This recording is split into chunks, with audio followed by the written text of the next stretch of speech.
নমস্কার সবাইকে, কেমন আছো তোমরা? তো দেখো, এই ভিডিওতে হচ্ছে আমরা কথা বলবো যে রিসেন্ট কন্ট্রোভার্সি নিয়ে, যেটা সারা সোশ্যাল মিডিয়াতে ইন্ডিয়াতে পুরো ছয়লাভ হয়ে গেছে। রণবীর এলাহাবাদিয়া, তাছাড়া দ্য রেবেল কিড, এছাড়া সময় যে ইউটিউবার আছে, তো এদের নিয়ে যে রিসেন্ট আমরা কন্ট্রোভার্সি দেখতে পেয়েছি দ্য লেটেন্ট শো ইন্ডিয়াতে। তো এই টপিক নিয়ে আমরা ডিটেলসে এই ভিডিওতে কথা বলবো। তো চলো তাহলে শুরু করা যাক আজকের ভিডিও। তো যত সোশ্যাল মিডিয়া আছে, তো সেইখানে এই তিনজন পুরোপুরি ট্রেন্ডিংয়ে চলছে, রেবেল কিড, অপূর্ব, জেনালি। তো এরা হচ্ছে প্রমিনেন্ট ইউটিউবার যারা ছিল এই শোতে রিসেন্টলি। তো এইখানে এই শোটা বেসিক্যালি বলা হয়ে থাকে যে ডার্ক হিউমার। তো দেখো, ডার্ক হিউমার এই যে কনসেপ্ট আছে, ওয়েস্টার্ন কনসেপ্ট, ঠিক আছে, ওয়েস্টের যে দেশগুলোতে সেগুলোখানে আমরা দেখি। তো এখানে মানে অন্য আনফিল্টার হিসাবে এটা দেখতে পাই ওয়েস্টের দেশগুলোতে, মানে পাশ্চাত্যের দেশগুলোতে ঘটে।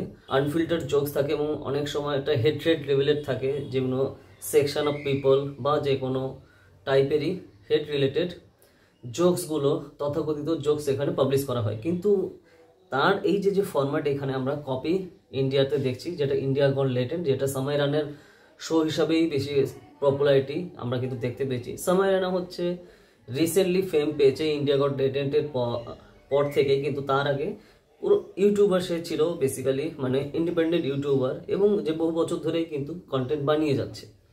কিন্তু এইখানে যেটা আমরা দেখতে পাচ্ছি যে ইন্ডিয়া গট লেটেন্টে শুধু এই এপিসোড নিয়ে না, আরও প্রিভিয়াস কিছু এপিসোড নিয়ে কিন্তু হিউজ আমরা কন্ট্রোভার্সি দেখতে পেয়েছি, যার উপর কোনো ধরনের কোনো স্টেপও নেওয়া হয়নি। কিন্তু এইবার যে স্টেপটা নেওয়া হচ্ছে রণবীর এলাহাবাদিয়া, এছাড়া অপূর্ব, মানে দ্য রেবেল কিড, এদের যে কনটেক্সটে সেগুলো কিন্তু আমরা দেখতে পাচ্ছি, বা এরা যে এইখানে যে শোতে তাদের যে স্পিচ যেগুলো দিয়েছে, তো সেই জিনিস উপর বেস করে আমরা কিন্তু দেখতে পাচ্ছি। স্পিচ না বলে কমেন্ট করলে আরও ভালো হবে। তো এইখানে মেইন যে জিনিসটাতে আমাদের ফোকাস করা দরকার। তো অনেকেই তো বলছে যে এত এখানে ইম্পর্টেন্স দেওয়ার কি আছে, ঠিক আছে, এত তো প্রবলেম রয়েছে সারা ইন্ডিয়াতে আমাদের, তো সেই দিকে প্রপারলি ফোকাস না করে এখানে বা এই টপিকের উপর বা এই নিউজের উপর এত ফোকাস দেওয়া হচ্ছে কেন? তো তার কারণ হচ্ছে, দেখো, এরা হচ্ছে প্রমিনেন্ট ফিগার ইন্ডিয়াতে, যে মানে জেনারেশন জেড, মিলেনিয়াল যারা আছে, মানে 30-এর নিচে যাদের বয়স, আর জেনারেশন জেড মানে তোমার 16-20, তো তার উপরে যাদের এজ আছে, মানে টিনেজ, তারপরে টিনেজ ফ্যান ফলোইং হচ্ছে এদের প্রচুর রয়েছে। তো এদের কাছ থেকেই হচ্ছে তারা দেখে, বা এই যে কন্টেন্ট ক্রিয়েটার, তো তাদের দেখেই তারা হচ্ছে শেখে। তো এইখানে দেখো নেগেটিভিটি যেটা হচ্ছে যে তুমি যখন এটা দেখতে পাচ্ছ যে সোশ্যাল মিডিয়াতে আমি যত গালাগালি কেউ দেবো, উল্টো পাল্টা কথা বলবো, তাড়াতাড়ি আমি ফেমাস হয়ে যাব, তো তাহলে মানে এটাই বোধহয় সিস্টেম। তো এই জিনিসটা তুমি যখন রেগুলার রুটিনে তুমি নিয়ে আসো, তো তাহলে সেই জিনিসটা প্রবলেম সোসাইটির জন্য, যে নেক্সট জেনারেশনের জন্য কী আসতে চলেছে, যেখানে এখানে কোনো রেস্ট্রিকশন নেই, রুলস অ্যান্ড রেগুলেশন নেই। তো সেইখানে ইউটিউবের যে টার্মস অ্যান্ড কন্ডিশন তার উপর বেস করেই আসে।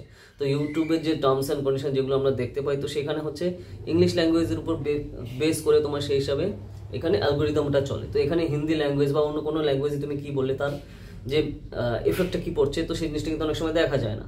বা অনেক সময় তোমার ইংলিশে গালাগালি করলে তার পিপি পাশে বা ঠিক আছে সেন্সর্ড করে দেয়, কিন্তু এখানে কিন্তু সেই ব্যাপারটা নেই, বা ডিমনিটাইজ করে দেয়। তো এখানে কিন্তু সেই ব্যাপারটা নেই, যেহেতু তোমার এখানে রিজনাল ল্যাঙ্গুয়েজে হচ্ছে।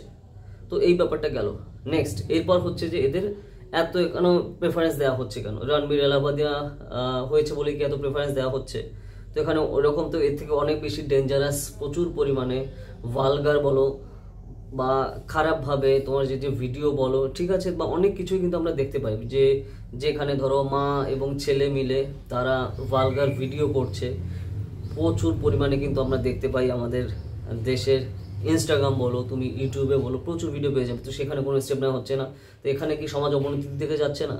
তো সেখানে কোনো স্টেপ না নিয়ে রণবীর এলাহাবাদিয়া এর উপরে এত কেন রিয়াক্ট করা হচ্ছে, যেখানে সারা দেশের বিভিন্ন যে সকল মিনিস্টার আছে বিভিন্ন স্টেটের, তারা বিভিন্ন অ্যাকশন দিচ্ছে বা তারা কমেন্ট করছে, এবং তারপরে আমাদের আসাম স্টেটে তো পুরোপুরি এফআইআর করা হয়েছে, পুরো লিস্ট দিয়ে দেওয়া রয়েছে, লিস্ট দেওয়া হচ্ছে, এদের এগেনস্ট এফআইআর করা হচ্ছে। এছাড়া অন্যান্য স্টেটে মহারাষ্ট্রেও আমরা দেখতে পাচ্ছি তাদের এই সময় রানা এবং রণবীর এলাহাবাদিয়ার উপরে কিন্তু স্টেপ নেওয়া হচ্ছে, পুলিশও তার উপরে স্টেপ নিচ্ছে, এফআইআর তার উপর লঞ্চ করা হয়েছে। তো এই যে ব্যাপারটা হচ্ছে, তার কারণ হচ্ছে এদের বিভৎস লেভেলে ফ্যান ফলোইং আছে, কারণ এদের দেখে অনুপ্রাণিত হয়।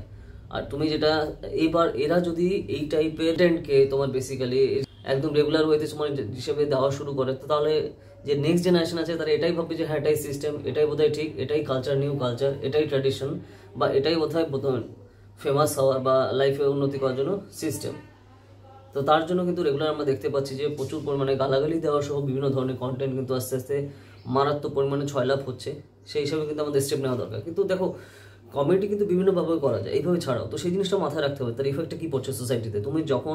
তুমি প্রধানমন্ত্রীকে নিয়ে পডকাস্ট করছো, দেশের এমন কোনো বড় বড় সেক্টরে মন্ত্রী নেই, তাছাড়া বিভিন্ন ধরনের বড় বড় সেক্টরের লোকেরা নেই যে তোমার পডকাস্টে আসছে না। তো তোমার সেখানে একটা সোশ্যাল রেসপন্সিবিলিটি আছে, সামাজিক কর্তব্য আছে।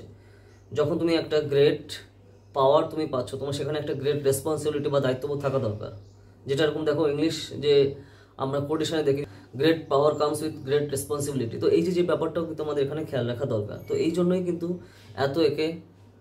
এত এই নিউজটা কিন্তু ভাইরাল যাচ্ছে। তো এবার রণবীর আলাহাবাদিয়ার উপরেই এত কেন ফোকাস করা হচ্ছে, ঠিক আছে।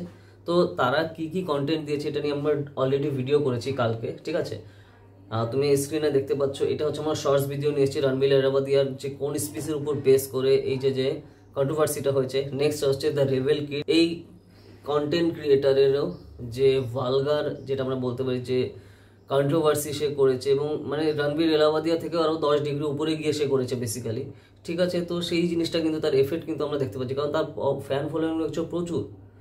ডিজনি, হটস্টার, অ্যামাজন প্রাইম থেকে শুরু করে এমন কোনো কোম্পানি নেই যে তার সে প্রমোশন করেনি। তার মানে কোন লেভেলে সে ক্রিয়েটার, ঠিক আছে। তো বিশাল পরিমাণে ফ্যান ফলোয়িং আছে এবং তারা তা থেকে অনুপ্রাণিত হয়। কিন্তু তুমি যখনই এরকম গালাগালি সহ তুমি এই টাইপের জিনিস প্রপাগেট করা শুরু করো তোমার চ্যানেলে সহ তোমার প্ল্যাটফর্মে, তো তার নেগেটিভ ইম্প্যাক্ট সোসাইটিতে ডেঞ্জারাসলিভাবে পড়ে।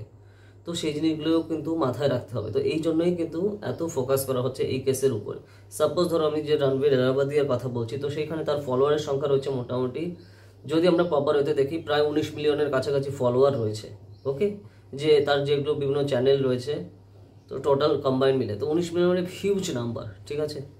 তো সেইখানে তার একটা রেসপন্সিবিলিটি কথাই কিন্তু এই কারণে বলা হচ্ছে। হ্যাঁ, এটা আমরা বুঝতে পারছি যে হ্যাঁ ওখানে হিট অফ দ্য মোমেন্টে সে বলে দিয়েছে, কিন্তু তারপরেও কিন্তু যার যে রিয়াকশন যেটা আমরা দেখতে পাচ্ছি, যেহেতু বিশাল পরিমাণে তার ফ্যান ফলোয়িং রয়েছে, আর তাছাড়া তার ধরো তুমি যখন বড় পজিশনে পৌঁছে যাও তোমার অনেক পরিমাণে শত্রুও জন্মে যায়, তো তারাও তাকে ফেলার জন্য কিন্তু বিভিন্ন ধরনের স্টেপ নিচ্ছে। তো সেই ব্যাপারটাও কিন্তু আমরা দেখতে পাই। কিন্তু তারপরেও মেইন যে জিনিসটা যেখানে হচ্ছে, যখন তুমি এরকম বড় পজিশনে আসছো, তোমাকে টেনে ফেলার জন্য অনেকেই বিভিন্ন ধরনের স্টেপ নেবে। তো তার জন্য নিজের খুব ফোকাস থাকা দরকার, কোথায় আমি কি বলছি, ঠিক আছে। যেখানে তুমি প্রধানমন্ত্রীর কাছ থেকে অ্যাওয়ার্ড পেয়েছে, তো সেইখানে তারও অনেক বেশি রেসপন্সিবল হওয়ার দরকার ছিল। তো সেই জিনিসটা দরকার, ঠিক আছে। তো এই ব্যাপারটাই রয়েছে। তো বাকি দেখো, আমরা কেউই ধর তুলসী পাতা না, সবাই হচ্ছে বিভিন্ন স্টেজে গিয়ে বিভিন্ন ধরনের কার্ডস ওয়ার্ড বা গালাগালি ইউজ করে, কিন্তু তারপরেও কোথায় আমি কি বলছি, তার ইম্প্যাক্ট কি হতে পারে, তো সেই জিনিসটাও মাথায় রাখা দরকার। কারণ তোমার সোশ্যাল মিডিয়ায় তোমার যে ইমেজ রয়েছে, কারণ যেহেতু তোমার সেটাই মেইন পেশা, তো সেইখানে তার উপর বেস করে স্টেপগুলো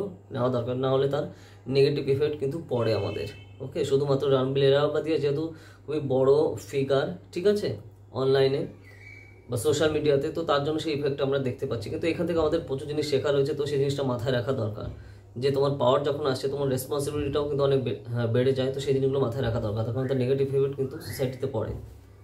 ওকে, তো সেই পার্টটা কিন্তু রয়েছে। তো যাই হোক, তো এটাই আর কি, তো আশা করি এটাই হচ্ছে মেইন কন্ট্রোভার্সি। তুমি কি ভাবছো, ঠিক আছে, তো সেগুলো কমেন্ট সেকশনে জানাও। তো তার উপর বেস করে যদি আমরা ভিডিও চাও তোমরা, তারপর আমরা আসবো ভিডিও। আর তারপরে ধরো আমরা নেক্সট ভিডিও নিয়ে আসছি যে রণবীর আলাহাবাদিয়াকে যে অবসিন অ্যাক্টের উপর বেস করে তার উপর এফআইআর করা হয়েছে, তো সেগুলো কোন কোন অ্যাক্ট রয়েছে, ঠিক আছে, এবং কোন সেই অ্যাক্ট অনুযায়ী কী কী শাস্তির নির্ধারণ রয়েছে আমাদের যেটা ভারতীয় ন্যায় সংহিতাতে। তো সেগুলো নিয়ে আমরা ডিটেল ভিডিও করব নেক্সট ভিডিওতে, ঠিক আছে। তো যদি ভিডিওটা ভালো লাগে লাইক করো, আর বিভিন্ন সোশ্যাল মিডিয়াতে শেয়ার করো, তো তাহলে কিন্তু আমরা অনেকের কাছে পৌঁছাতে পারবো। তো দেখা হবে নেক্সট ভিডিওতে নতুন টপিক নিয়ে। তো টাটা।